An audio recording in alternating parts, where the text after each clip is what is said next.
Bonjour, je m'appelle Colette. Moi, c'est Flore. Hermine, Nous allons vous lire Les rhapsodies de réalité. du pasteur Chris Oyakilome. Suivez-nous. Bonjour, je vais vous lire les rhapsodies de réalité du pasteur Chris Oyakilome.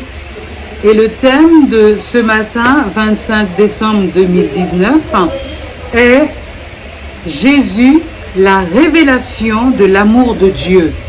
Jésus, la révélation de l'amour de Dieu. Et la parole a été faite chair, et elle a habité parmi nous. Jean 1, verset 14. Tout comme Adam et Ève entendirent la voix du Seigneur Dieu marcher et parler dans le jardin, dans la fraîcheur du jour, Genèse 3, 8, les prophètes de l'Ancien Testament ne furent pas une exception.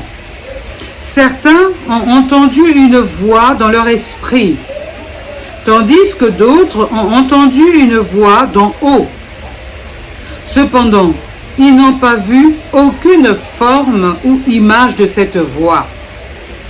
Mais quand l'enfant Jésus est né à Bethléem, c'est cette même voix qu'Adam et les prophètes ont entendue qui est né dans la chair.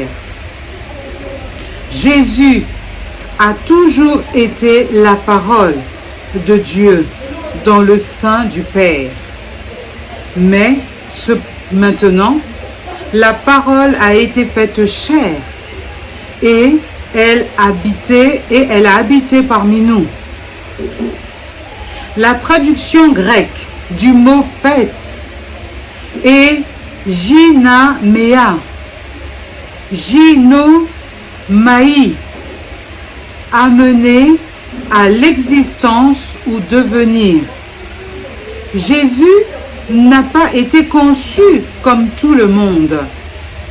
Il a été conçu du Saint-Esprit et est devenu chair, un miracle sublime.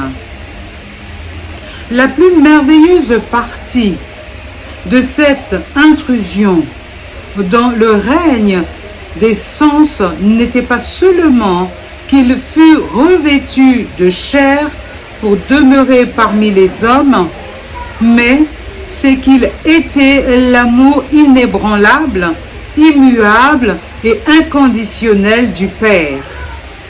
Ses paroles, ses actions et ses miracles étaient tous inspirés par l'amour. Jésus est amour. Jésus est l'amour de Dieu dans la chair. L'amour est la tonalité de sa personnalité. L'amour est la tonalité de sa personnalité. Jésus ne pouvait pas choisir de vous aimer ou de ne pas vous aimer. Il n'a pas d'option à ce sujet. Il ne pouvait que vous aimer. Il a dit en Jean 15, 9, « Je vous ai aimé comme le Père m'a aimé. » Ce Noël, méditez sur Jésus comme étant la révélation de l'amour de Dieu pour vous. Pensez à la grandeur de son amour pour vous, pour s'être donné lui-même en rançon pour vos péchés. Il a dit en Jean 15, 13, « Il n'y a pas de plus grand amour que de donner sa vie pour ses amis. » Il a exactement fait cela pour vous et moi. Faites de son amour votre sincère contemplation.